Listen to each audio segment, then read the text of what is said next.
G'day and welcome to the Blind Advocate channel. If you like what you've seen, make sure you hit that subscribe button and the notification bell and hit that like button as well. And good morning and welcome to another live this morning. Now today I just want to go through a couple of things. Firstly, there's a lovely young lady who's recently had a birthday, Lexi. Happy birthday. Um, I hope you had a great day. And her younger brother Josh also had recently had a birthday, so happy birthday, Josh.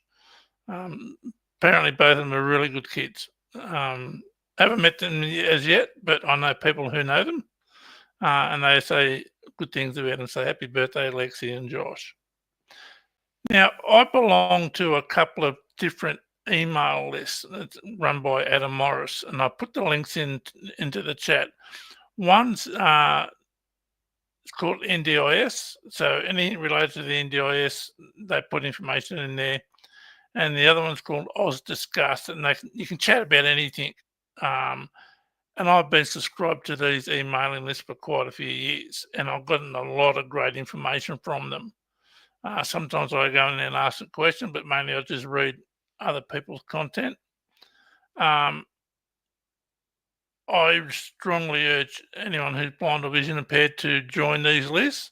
And for those people who aren't blind or vision impaired, it's still okay if you want to join the list. Like I said, a lot of good information, relevant information in those email lists. One item come up in the last few days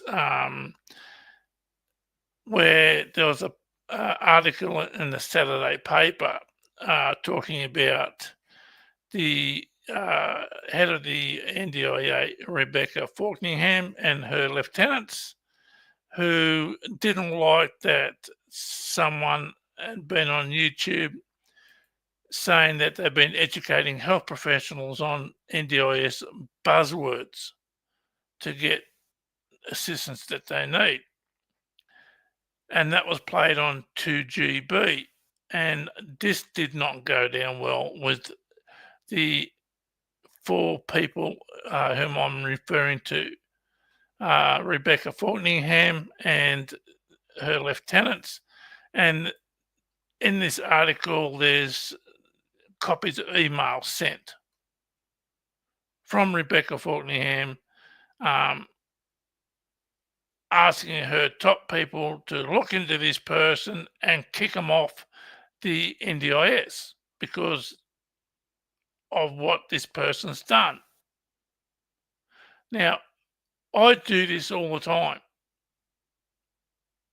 Use and educate other people on buzzwords that the NDIS use and the NDIS love, like life goals. What do you want to achieve? What do you want to get out of it when you get back in this community? What do you want to get out of it? What kind of activities you want to do? Why you want to do them? I don't see a problem with this. However, Rebecca Faulkningham and her lieutenants do. Now, we all know people with disabilities don't like speaking up in fear of retaliation. And this just goes to prove that this happens, and that happens more than people think against people with disabilities. Now, this person was kicked off. They went back through the tribunal process, got back on the NDIS. Why is Rebecca Faulkningham and her lieutenants still employed by the NDIS? They should have been fired immediately. As soon as this story came out, they should have been stood down straight away. No excuses. Now, I'll put a link into the chat for the newspaper article. Most of it was behind a paywall, but it's all free now. But what Rebecca Faulkningham and her top dog mongrels have done is an aggressive form of censorship. and retaliation. They can't do this under the law, under the codes of conduct of the NDIS. There's a process they have to follow. And I'm pissed off that these, oh, I had to stop myself, these people have gotten away with abuse of power, stepping over their boundaries and getting this person kicked off the NDIS because he's teaching people about keywords and buzzwords and key phrases that the NDIS love.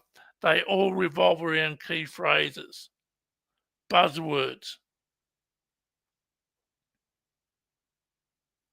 I do this to my GP. I do this with other health professionals. I tell other people who are participants in the NDIS key phrases and the buzzwords to put them in letters and reports to the NDIS. So what are you going to do, Rebecca? Now are you going to kick me off? I dare you to. Just try it. Why are these people still employed? I know they have contracts till October 2025. Maybe their contracts won't be renewed, but they shouldn't be there now. How dare they? Who the hell do you think you people are? Just because you have a bit of a power, you think you can push people around?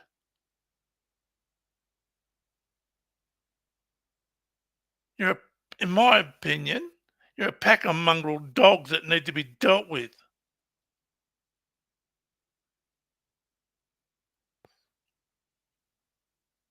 And people wonder why people with disabilities don't speak up and advocate in their own behalf. This is exactly why, because retaliation, victimisation, censorship, abuse of power.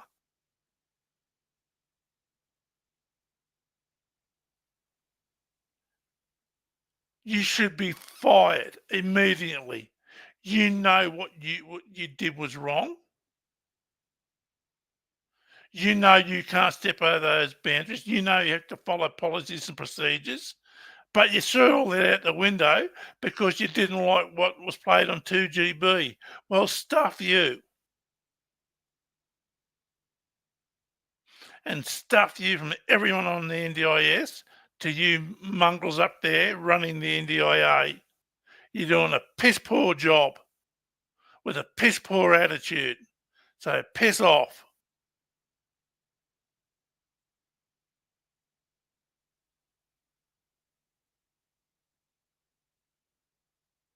Why is Mark Butler keeping you people on? There needs to be an oversight committee. The IAC and the NDIA board members are ineffective, truly ineffective. If they can't rein these people in, what the hell are they doing?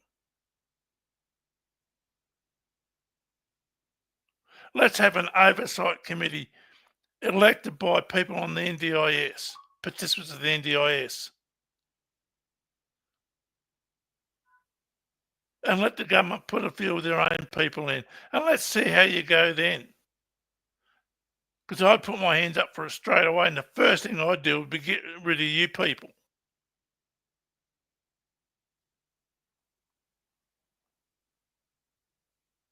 Some of the changes that have come in recently under Bill Shorten are abhorrent.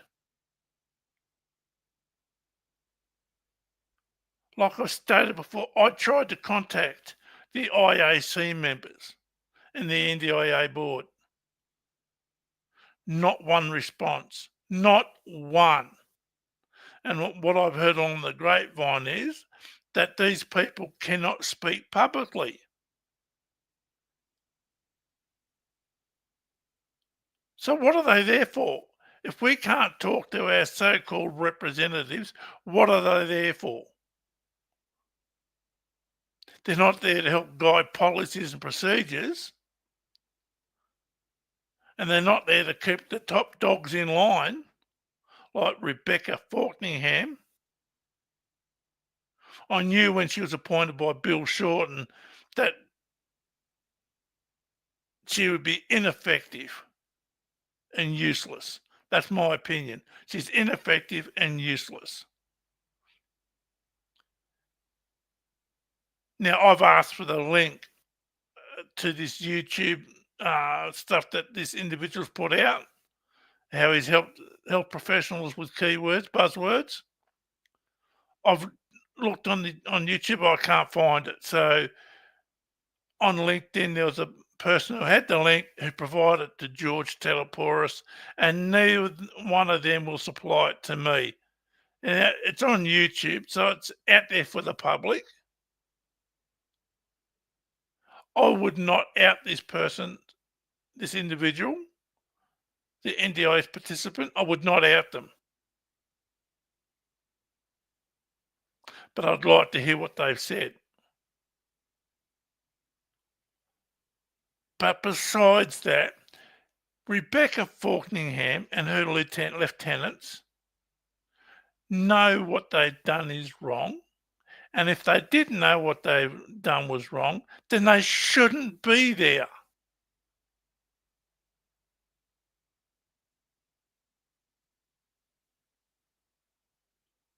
How can people with disabilities speak up and get effective change if they're scared that the people in power are going to retaliate like Rebecca Faulkningham?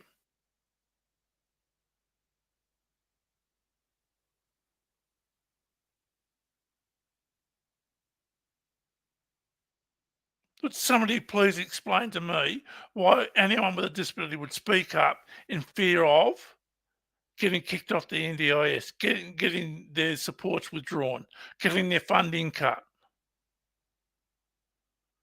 Because that's what's happened. Someone spoke up, someone's done the right thing about educating on buzzwords that the NDIS like. And we all know that the NDIS came out last year and said they don't read reports anyway. And I interviewed someone 18 months ago. And at that time, she had 33 reports that she had to submit from her GP, her specialists, physios, OTs, 33 different reports. She contacted me about 3 weeks ago. They're still fighting her. She's paraplegic. They're still fighting her. And they want 3 more reports. In a total, 36 reports that they probably won't read or understand.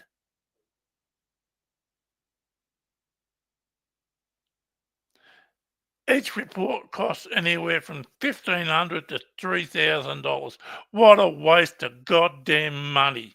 You talk about cost blowout. Why is this Rebecca Faulkningham on over $600,000 a year and she kicks people off the NDIS? That's not her job. That's not her role.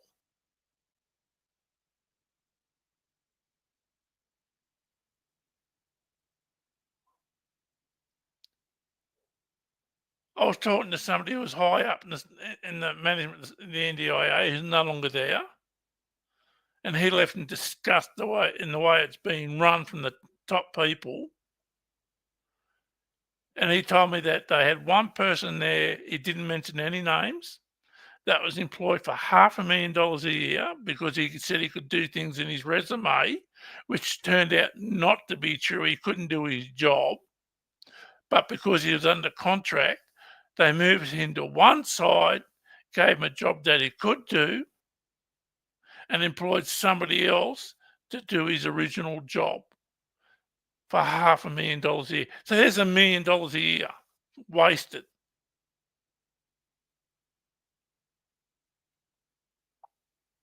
"36 reports this lady's had to submit.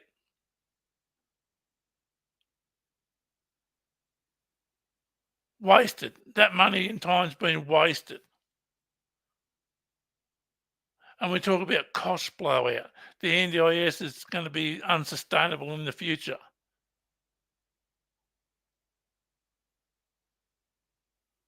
And we wonder why. And the poor old person with a disability gets kicked in the guts because we're on the NDIS and there's a cost blowout. Now, I spoke to a lot of people over my time on the NDIS, and 9 out of 10 of those people have said when they spoke to somebody from the NDIS about their plan,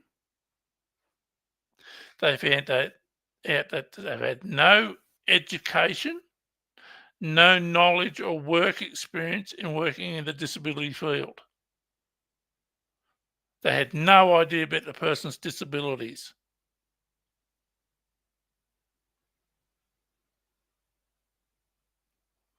And I'll give you an example from my own personal experience.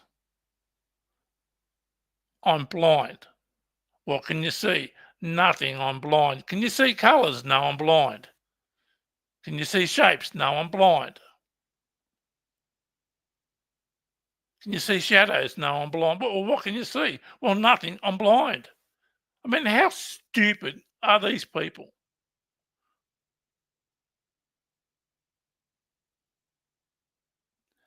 People moved over from Centrelink to the NDIS when it was first introduced because it was offering better money. People leaving the tax office working with the NDIS.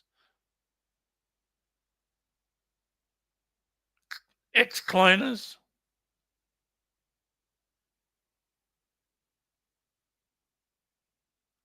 Now, my first 18 months on the NDIS had 6 different LACs, and they were all goddamn useless. Didn't know squat. I had to educate them along the way.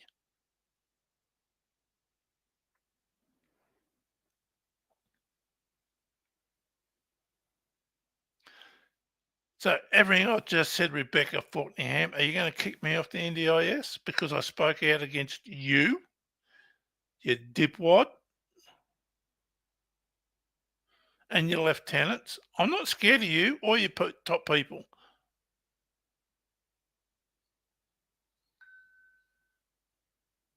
Not scared of you people at all. These are a pathetic bunch of people who abuse their power, abuse people with disabilities, censor what people can and can't say on the NDIS. You should be fired immediately.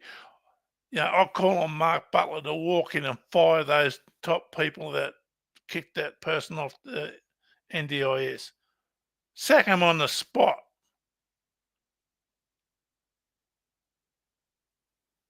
Cancel the contracts. You'd be within your powers to, because they clearly overstepped their boundaries.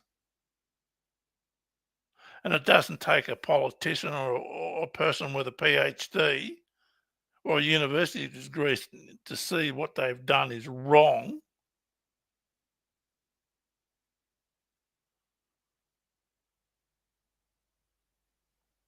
So everyone out there who's listening to this now, if you're a support worker or a service provider or a person with a disability, what can we do to get rid of these people now?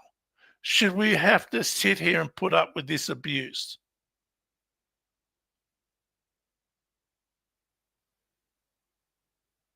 Should we have to put up with it? Our lives are hard as it is without these people making it worse. The NDIS is supposed to help us get back into the community, help us achieve what we want to achieve, help gain our confidence back and a bit of dignity and self-respect.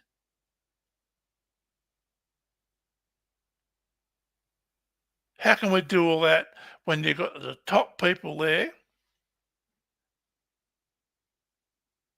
abusing their power and kicking people off when they don't have that right to? It's not their job. If they wanted them off, they should have referred them to the actual tribunal or the fraud section of the NDIS. For God's sake, what do we do? Now, in the past, I've written so many letters to Bill Shorten when he was in, I'll give up. What's the point of writing to the minister of the NDIS? They don't even read the emails, they just forward straight on from him to the NDIA. I've done that in the past, and I had to go through the Privacy Commissioner to get public information. And I asked for it in an accessible format, which I didn't get in an accessible format, so that in itself was discriminatory.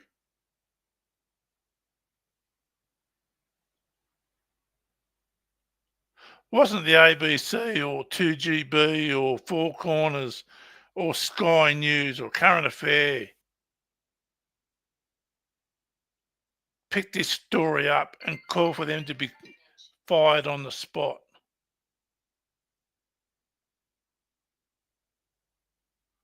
They all whinge about the unsustainability of the NDIS.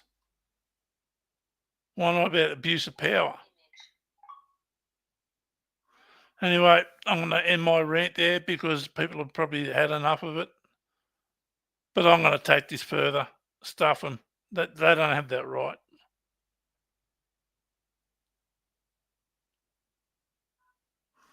All right. Is there any comments or anything there, Chris? No comments. Well, we might end it there. So, Rebecca Fortningham and your top dogs, quit your job. Just bugger off. You're not wanted. You're an abusive person. You abused your power. You took advantage of your power.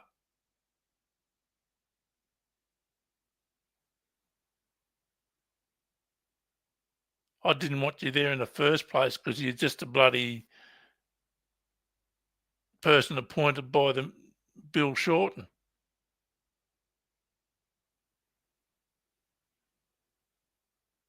You don't care about people with disabilities. You've proven that. Just go. I might end it there. Thanks, Chris. Okay, thanks everyone. G'day and welcome to the Blind Advocate channel. If you like what you've seen, make sure you hit that subscribe button and the notification bell and hit that like button as well.